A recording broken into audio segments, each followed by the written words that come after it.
Ready.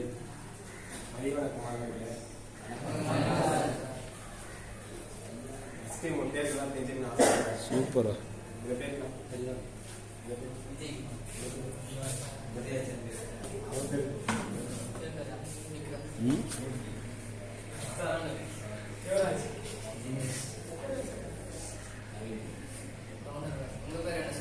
Super.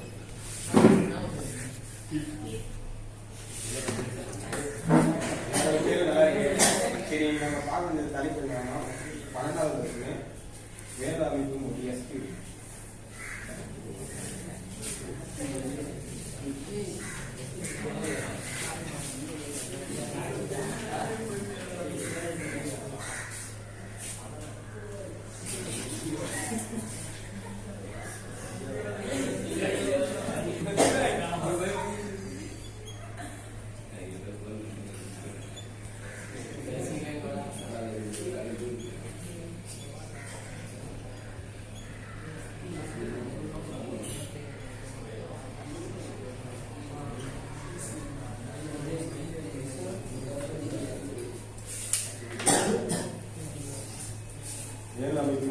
Structure query language என்பது தரவுகளை அனுபவித்து கையாளுவதற்கு பயன்படுத்தப்படும் ஒரு வினவல் மொழியாகும். இது ஒரு வினவல் அமைப்பு மொழினா இப்போ தரவுகளுக்கு நமக்கு அனுபவதற்கு இல்லை கையாளுவதற்கு ஒரு பயன்படுத்தும் வினவல் மொழி ஆகுது. ஸ்கில் பயனருக்கு தரவு உருவாக்குவதற்கு திரும்ப எடுத்தல், மாற்றி அமைத்தல் மற்றும் தகவல்களை பரிமாற்றம் செய்தல் போன்ற செயல்பாடுகளை செயல்படுத்த அனுமதிக்கிறது. பயனர்களுக்கு தரவுகளை உருவாக்குவதற்கு இதெல்லாம் திரும்ப எடுத்தல், மாற்றி அமைத்தல், தகவலை பரிமாற்றம் செய்வதற்கு இது இந்த மொழி பயன்படுகிறது. இது உருவநிலை தரவுகள் மேலாண்மை அமைப்பில் rational database management system உறவு தரவுகளை நிர்வகிக்கிறார். அதுகள் எஸ்கில் பல பதிவுகளை கொண்டது. இது வந்து ஐபிஎம் ஆய்வு மையத்தில் உருவாக்கப்பட்டது. இதிலும் இது வந்து இந்த ஆய்வு தொகை நிர்வகிக்கப்பட்டது சிக்யூர் என்று அறியப்பட்டது. பின்னர்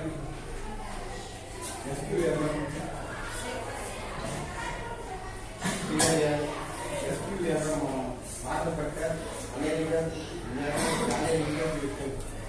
தேசிய தகவல் நிறுவனத்தால் 1986 வெளியிடப்பட்டது. எஸ்கில் தரநிலை 1992 புதுப்பிக்கப்பட்டது. எஸ்கில் அமைப்பு பதிப்பு வந்து 2008 வெளியிடப்பட்டது. எஸ்கில் வந்து 2008 உரிமையை தகவல் மேலாண்மைக்கு எஸ்கில் RDBM என்பதை விரிவாக்கும். அது வந்து ரியல் டேட்டாபேஸ் மேனேஜ்மெண்ட் சிஸ்டம் என்பதாகும். இந்த RSL, MySQL, MS, SQL Server, IBM, DB2 மற்றும் மைக்ரோசாஃப்ட் ஆக்சஸ் போன்ற உருவநிலை தரவுகளுக்கு மேலாண்மை அமைப்பதற்கான RDMS என்ற மென்பொருள் தொகுப்பாகும்.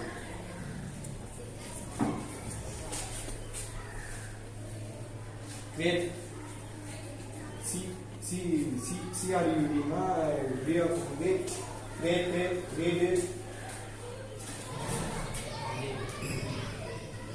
அப்டேட் டெலீட் எஸ்கில் செயலாக்கத்திறன்கள் எஸ்கில் பல்வேறு செயலாக்கத்திறன்கள் தரவு வரையறை மொழி அப்படின்னா இது DDLனா data differentiation language. SQL DDL அட்டவணைகளை ரேஷனல் உருவநிலை திட்டங்களை வரையறுப்பதற்கு நீக்குவதற்கு மாற்றி அமைப்பதற்கு குறிப்புகளை உருவாக்குவதற்கு தேவையான கட்டளைகளை வழங்குவது தரவு வரையறை மொழியாகும். தரவு கையாளும் மொழி வந்து DML data manipulation language. SQL DML தரவுகளில் வரிசைகளை தப்பு சேர்க்கவோ நீக்கவோ மாற்றவோ கட்டளை எஸ்கில் பெறுவது மொழி எனப்படுகிறது. உட்பொதிக்கப்பட்ட தரவு கையாளும் மொழி அப்படின்னா EDML. Data manipulation language SQL உட்பொதிந்த வடிவம் முழுவதும் உயர்நிலை நிரலாக்க மொழியில் பயன்படுத்தப்படுகிறது. யூஸ் வரையறைனா எஸ்கில் அட்டவணை பார்வையிடுபவர்களுக்கு யூஸ் கட்டளை கொண்டுள்ளது. நம்ம இது காலத்தில் பயன்படுகிறது. இப்போ செல்போன்லாம் வீட்டுலாம் ஐடியா ஆர்டிஃபிஷியல் உறவிலை அணுகுமுறைகள் உரிமைகளை கட்டளையும் அட்டவணைகளை ஆய்வுகளுக்கும் கட்டளை ஒருமைப்பாடு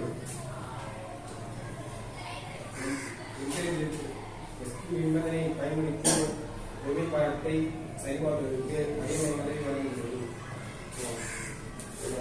பரிவர்த்தனை கட்டுப்பாடு டிரான்சாக்ஷன் கண்ட்ரோல் கோப்பு பரிமாற்றங்களுக்கான கட்டளைகளை மற்றும் பரிவர்த்தனை செயலாக்கத்தின் கட்டுப்பாட்டு எஸ்பி கொண்டுள்ளது. ஒரு தரவரிசை உருவாக்குவது ஒரு தரவரிசை உருவாக்குவது கட்டளை தூண்டுக்கு வீடு வரும். இதில் வந்து கிரியேட்டிவ் டேட்டாபேஸ் லேன் இதுக்கு எடுத்துக்காட்டாக வந்து ஒரு அட்டவணையில் நம்ம சேமித்து வைக்கப்பட்ட தரவுகளை உருவாக்குவதற்கு பயன்படுகிறது. அது வந்து கிரியேட்டிவ் டேட்டாபேஸ் அப்படின்னு சொல்லணும். தரவுகளுடன் செயலாற்றம் பின்னர் கட்டளை வெளியிடுவோம். யூஸ் டேட்டாபேஸ் அதுக்கு எடுத்துக்காட்டு வந்து உருவாக்கப்பட்ட ஸ்டூடெண்ட் என்ற தரவுகளத்தை பயன்படுத்துகிறது.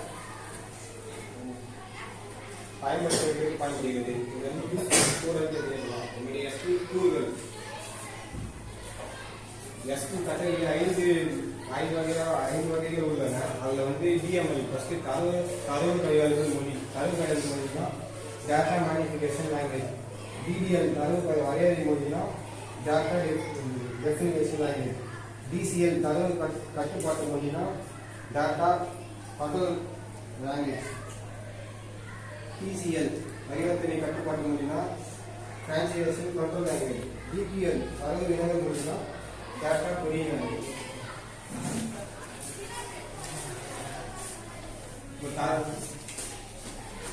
டிஎம்எல் தரவு கையாளுதல் மொழி.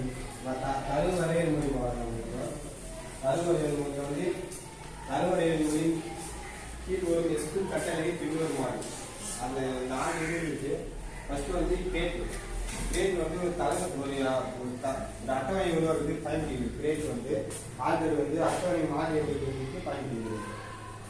டிராப் வந்து ஒரு அட்டவணையை நீக்க பயன்படுகிறது.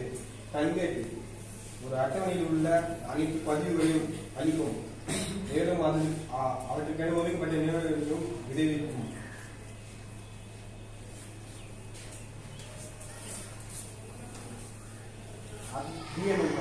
தரவு கையாளுதல் மொழி அது வந்து 3 இருக்கு. ஃபர்ஸ்ட் இன்செர்ட் தான் ஒரு அட்டவணையில தரவுகளை நுழைப்பதற்கு பயன்படுகிறது. அப்டேட்னா தரவுதளத்தை புதுப்பிப்பதற்கு பயன்படுகிறது. அப்டேட் வந்து டெலிட் வந்து தரவுதளத்தை அட்டவணையில் உள்ள பதிவுகளை நீக்கும். ஆனால் அவற்றிற்கான ஒதுக்கப்பட்ட நேர பகுதியும் விடுவிக்காது. டெலிட் அப்படின்னா அப்புறமே தரவு கட்டுப்பாட்டு மொழி என்பது தரவுதளத்தில் சேமித்து வைக்கப்பட்டுள்ள தரவுகளின் அணுகுதலை கட்டுப்படுத்தும் ஒரு நிரலாக மொழியாகும்.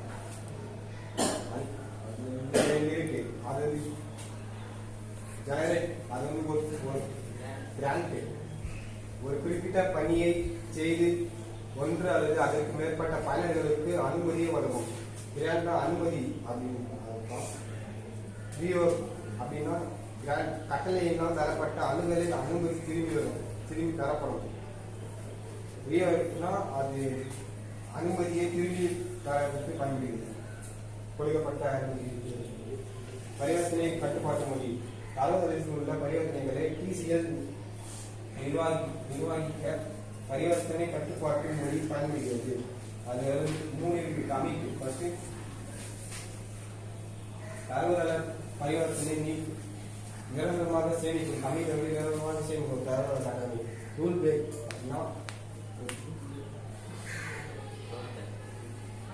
ரோல் பேக் அப்படின்னா தரவுகளுக்கு முந்தைய கமிட் நிலவரை மீட்டர் எடுப்பதற்கு பயன்படுகிறது. Roll back.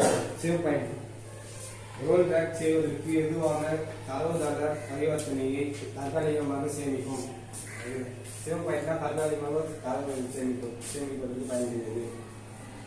வினவல் அமைப்பு மொழி தரவு வினவல் மொழியில் உள்ள அத்தகைய ஒரு எஸ்பி கட்டளை செலக்ட் ஆகும். செலக்ட் வந்து அட்டவணையில் உள்ள பதிவுகளை வெளிக்காட்டும். செலக்ட் வந்து ஒரு இது பதிவுகளை வெளிக்காட்டுவதற்கு பயன்படுகிறது.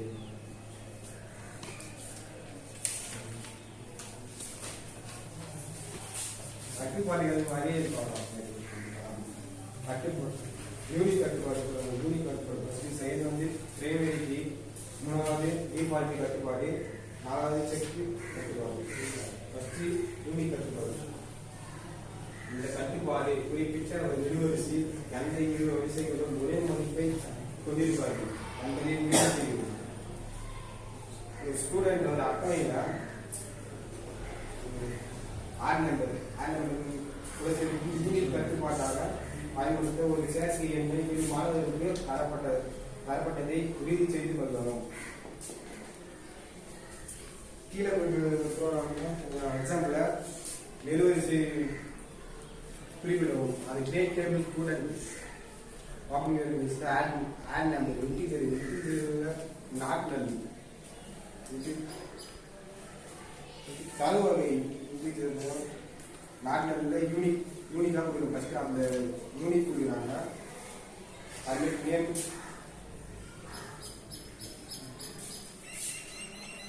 நேம் கேரக்டர்ல போயிட்டு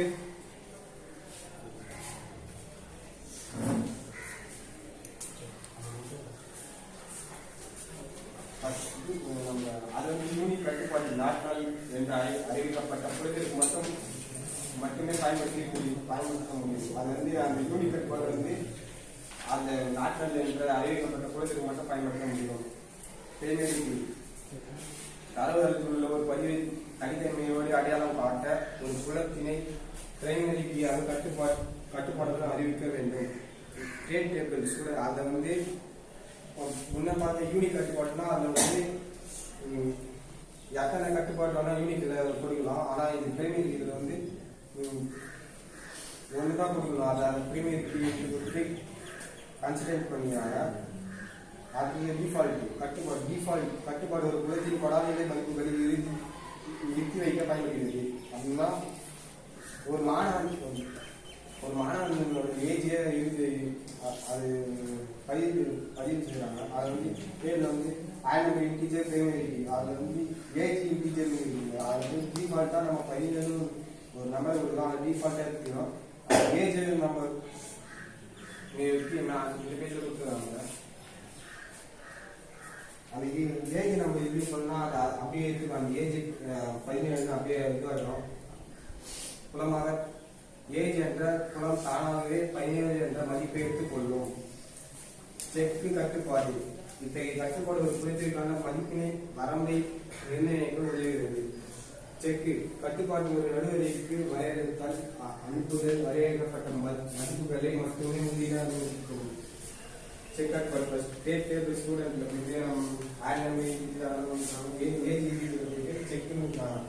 செக் ஏஜ் 19 கொடுத்துருக்காங்க. அது 19க்கு சமமாக 19க்கு குறைவாக இருக்காங்க. செக் கட்டுப்பாடு அது கீழே மேற்கண்ட எடுத்துக்காட்டாக ஏஜ் என்ற குலத்தின் செக் கட்டுப்பாட்டை பயன்படுத்தி ஏஜ் என்ற குலத்தின் முடிவு மதிப்பு 19 குறைவாகவோ அல்லது சமமாகவோ இருக்க வேண்டும் என வரையறுக்கப்படுகிறது.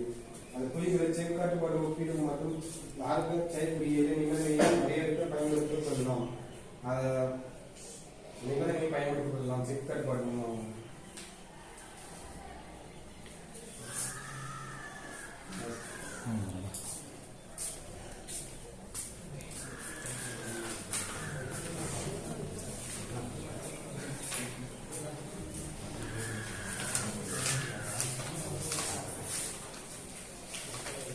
என்ன கொஸ்டின் கேட்க போறியா?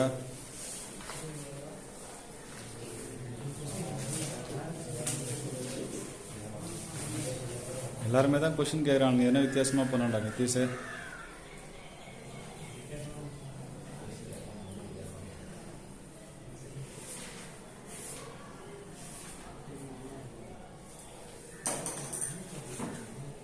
என்ன பண்ண பண்ணதுலாம் இது பண்ண பரவாயில்ல. கொஸ்டினை கூட கேள்வி இல்லை, வேறு எதனா இருந்தாலும் பண்ணேன்.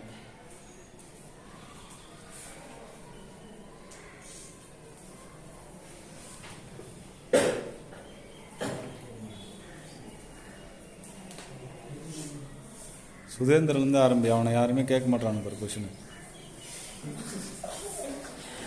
கேளு, முதல் கொஸ்டின் அவங்ககிட்ட தான் ஆரம்பிக்கும்.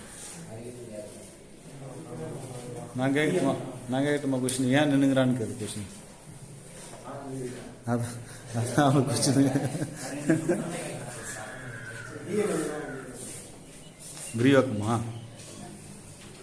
விரிவாக்குமாடா சொல்றா.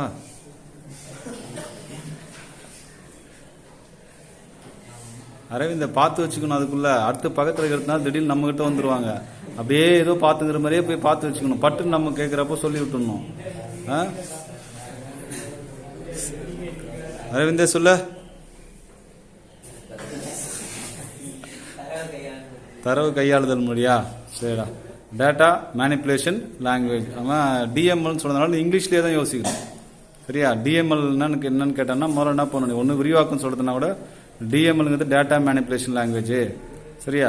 நம்ம அட்டவணையில் இருக்கக்கூடிய தரவுகளை கையாளுதல். எப்படிலாம் கையாளுதல்னா இன்செர்ட் பண்ணுறது, அப்டேட் பண்ணுறது, டெலிட் பண்ணுறது, ட்ரங்கேட் பண்ணுறது, இது மாதிரி கமாண்ட் யூஸ் பண்ணலாங்கிற மாதிரி எக்ஸ்பிளனேஷன் பண்ணும். சரி, வேறடா? சரவணம் தான். அவ்வளோதான்.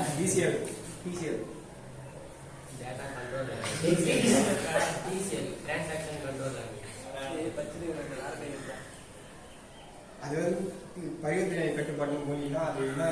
அந்த 3 கட்டுப்பாடு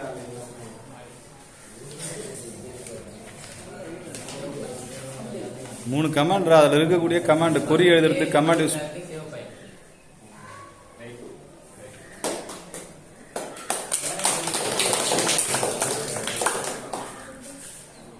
அது வந்து நீ சொல்லணும் கிளாப் பண்ணு இல்லை அது பண்ணலான்றது. யார் நம்ம கிளாஸ் நாம தான் யார் சரியாக பண்ணாங்களோ அவங்களுக்கு அப்ரிஷியேட் பண்ணுறதுக்கு நாம தான் இனிஷியேட் பண்ணணும். அவன் சரவணனே பாவம் அவனே கை தட்டிக்கிறான். ஏன்டா அவனுக்கு யாரும் தட்ட மாட்டேங்கிறானா அவனே தட்டிக்கிறான் பாவம். சரி விடு, பரவாயில்ல, அவன் ஃப்ரெண்ட் இல்லை அதனால அட்ஜஸ்ட் பண்ணிப்பான். வேற பேரரசன், சரவணன், பேரரசன், செல்வம், இந்த பேர்லாம் வந்து இங்கே எழுதி வச்சுட்டு போயிருந்தாடி. இந்த பேர் தவிர வேற பேர் மறந்துடுவானுங்களா என்னன்னு தெரியல. நவீன்லாம் இருக்கான், தினேஷ்லாம் இருக்கான், மூர்த்தி ஒருத்தர் இருக்கான். அவன்லாம் தெரிதா இல்லையாடா? ஏண்டா அவன் கலருக்கு அவன்லாம் எவ்வளோ கொடுத்துருந்தாலும் தெரியுவான். இவன்லாம் எப்படி மறக்கிறான்னு தெரியல இவனுங்க. சரி பரவாயில்ல, ஆரம்பி. பேரரசன் தான்.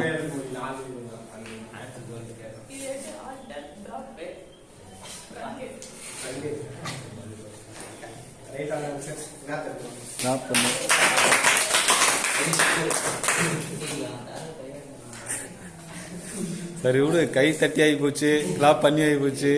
அதனால முடிவுலாம் மாற்ற முடியாது. வேறடா? உதயச்சந்திரனை கேள்றா.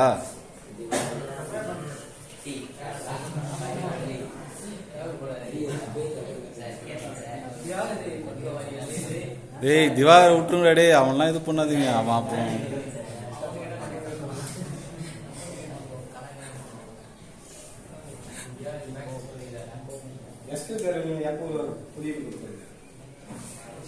எஸ்கியூல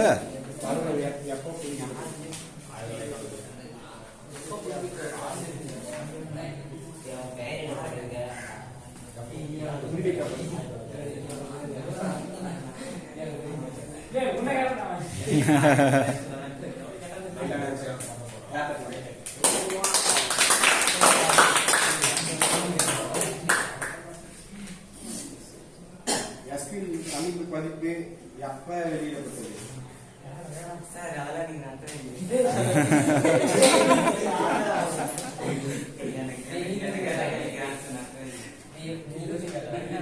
சரி சரி, அவுட் ஆஃப் பொசிஷன் போயிடுச்சு பொழுது.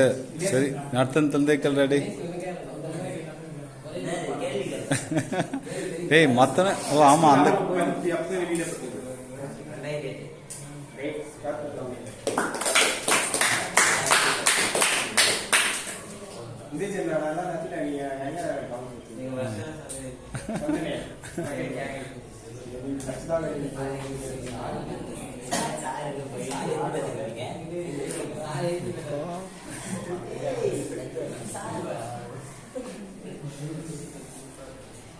அமெரிக்கன் தேசிய தகவல் நிறுவனம் எப்ப வெளியிடப்பட்டது?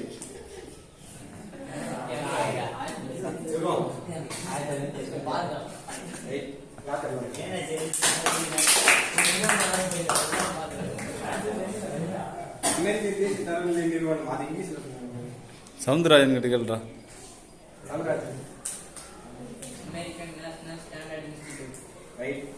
வராங்க. டேய் சாக்லேட்லாம் கொடுப்பட்றா, சாக்லேட்லாம் கொடுக்கலாம், இதெல்லாம் சும்மா இருக்குதா? கொடு சவுந்தரராஜன் ஒரு சாக்லேட் கொடு. சரியா? ஒன்று போதும் டே, 2 கொடுத்துடாத, மற்ற எவனா கொடுப்பான். சரியா? சரியா?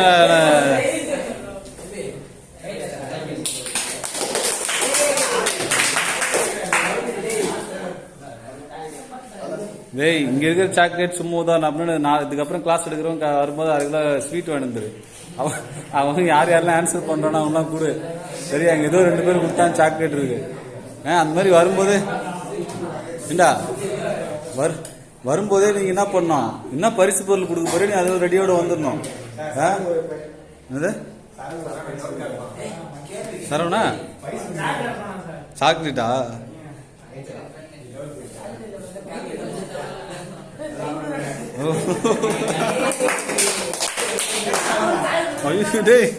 ஏய் என்ன கொஸ்டினுக்கு ஆன்சர் பண்ணா பேனாலாம் கொடுக்குற அளவுக்கு என்னன்னு தெரியல. ஓ அமைதியா இருக்கானா, அதுக்காகவே வா.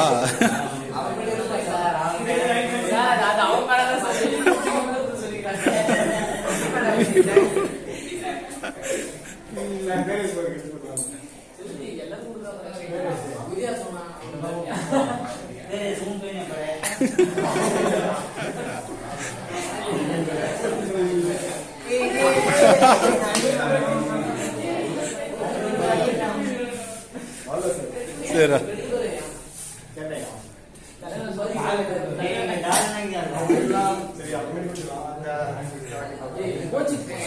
சரிடா சரிடா டேய் சரிடா டேய் எல்லாம் கோச்சிங் போறோம்னா எல்லாரும் ஒரு முறை கட்டுப்பிடி வைத்தியம் பண்ற, அப்பதான் கோச்சிங் பண்றான்னு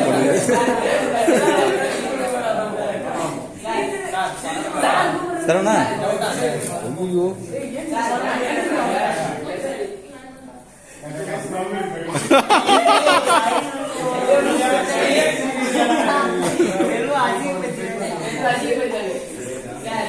டேய் இருடா, சரவணா ஏதோ டவுட் கேட்க போறானா பார்க்கலாம். என்ன டவுட் கேட்குறான்?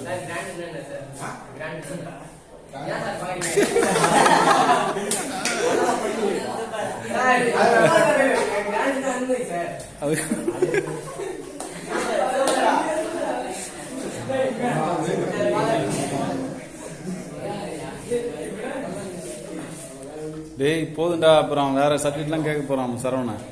சரியா? முன்னாடி நான் மாதிரி ஆயிடும் போறோம். சரிடா முடிச்சுக்குமாடா. சரிடா ஸ்டாப் பண்றாடியா உண்டு.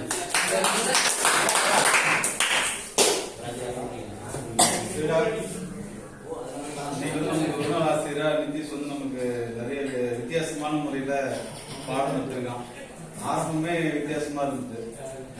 வகுப்பறையில் இருக்கக்கூடிய ஒவ்வொரு மாணவரோட பேர் கேட்டு அதை ஒருத்தவங்க மாணவன் திரும்ப கேட்கிறான், உங்க பேர் என்ன சொன்ன, ஊர் பேர் யாரும் கேட்ட போகுது, எந்த ஊர்ல இருந்து வரீங்க, என்ன படிச்சீங்க, காலை என்ன சாப்பிட்டீங்க, என்ன குழம்பு, உப்பு போட்டீங்களா இல்லையா, தண்ணி ஊற்றினா இல்லையா, மிளகாத்தூள் போட்டீங்களா இல்லையாங்கிற அளவுக்கு மாணவர்கள் ரொம்ப ஈடுபாட்டோட ஆசிரியரோட ரொம்ப இணக்கமா இருந்த ஒரு வகுப்பு விடாது.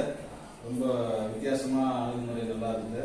எப்பயுமே வந்து அதுக்காக நம்ம ஏற்கனவே சொன்னோம், டீச்சிங் எய்ட்ஸ் தான் எதுக்காக இப்படிலாம் பயன்படுத்துறோம் அப்படின்னா, அந்த மாணவர்களுக்கு சொல்ல வர விஷயம் சரி, நம்ம மேல மாணவர்களுக்கு ஒரு கவனம் வரணுங்கிறதுனால நாங்க படிக்கிறப்போ வந்து கலர் சுண்ண கட்டி அதாவது சாக் பீஸ் பயன்படுத்துவாங்க.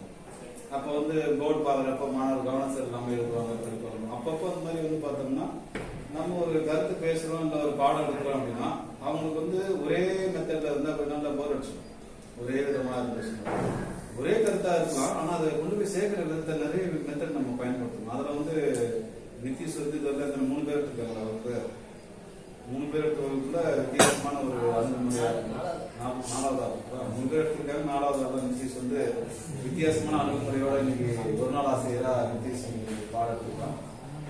அதே போல 11ஆம் வகுப்புல நிதிஷ் வந்து நல்லா ஓரளவுக்கு ஆவரேஜா இருந்து மேல வர மாதிரியா இருந்தது. இப்ப 12ஆம் வகுப்பு வந்ததுக்கு அப்புறம் கம்ப்யூட்டர் சயின்ஸ் சப்ஜெக்ட் அவனுக்கு பிடிக்கும்னு நினைக்கிறேன்.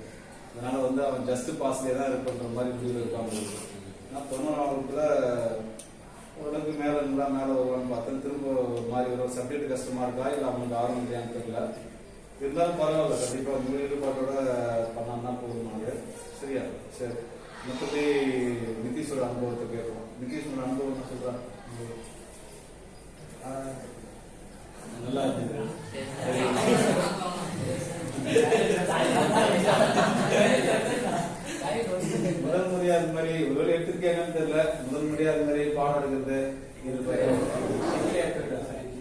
எடுத்து எடுத்துக்கா பரவாயில்ல.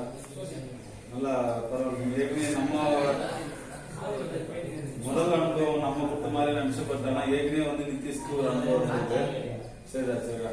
அப்ப இங்க அங்க எடுத்து இவங்களுக்கு என்ன வித்தியாசம் இருக்கா? அங்க எடுக்க இருந்து இப்ப இவங்களுக்கு இந்த பாடம் எடுக்கிறதுக்கு எப்படி இருக்கு? நல்லா இருக்கு. நல்லா இல்ல. சரி என்ன பண்றது? எல்லாம் ஒரு மாதிரி இருக்காது. சரி வேற வேற எதுவும் பகிர்ந்ததுக்கு வேற எதுவும் இல்லையா? சரிடா. நிதிஷோட கனவாசிரியர் யாருன்னு பாருங்க. நிதிஷ் சொல்றான். இங்க 10ஆம் வகுப்பு படிக்கிறப்ப வந்து கணித ஆசிரியர் வந்து அவனுக்கு பிடிச்சமான ஒரு ஆசிரியர். டேய் ஏன் காரணம் கேட்போம் சொல்றாரு நிதிஷ். அவங்க யாரையும் அன்பா எல்லாரையும் நடத்துறாங்க. சரி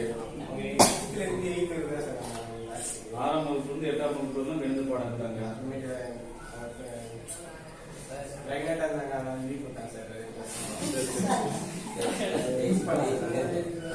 அதாச்சும் அவங்க 8ஆம் வகுப்புக்கு அப்புறம் வந்து அவங்க வந்து மெட்டர்னிட்டி லீவ்னு சொல்லுவாங்கடா. சரியா? அதனால லீவ்ல போனதுனால 2 வருஷ வகுப்பு வந்து அவங்க வராதுனால கண்டிப்பா 6ஆம் வகுப்பு வந்து 8ஆம் வகுப்பு இருந்தோம். அன்பான அந்த ஆசிரியர் இல்லைன்னு ஒரு வருஷம் இருந்திருக்கு. கண்டிப்பா அந்த ஒரு ஏக்கம் இருக்கும்.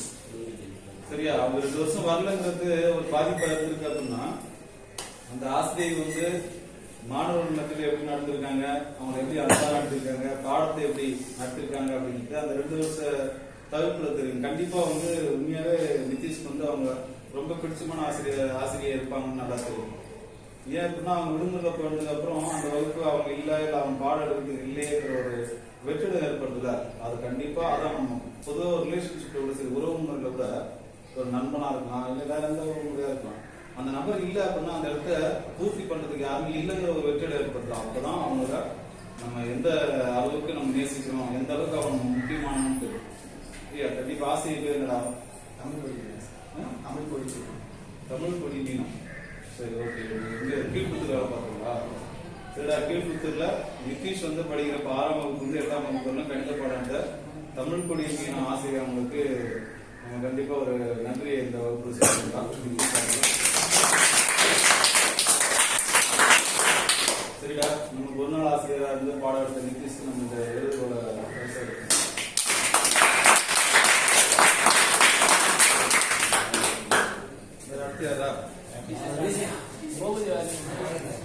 பூபதி வரலையா?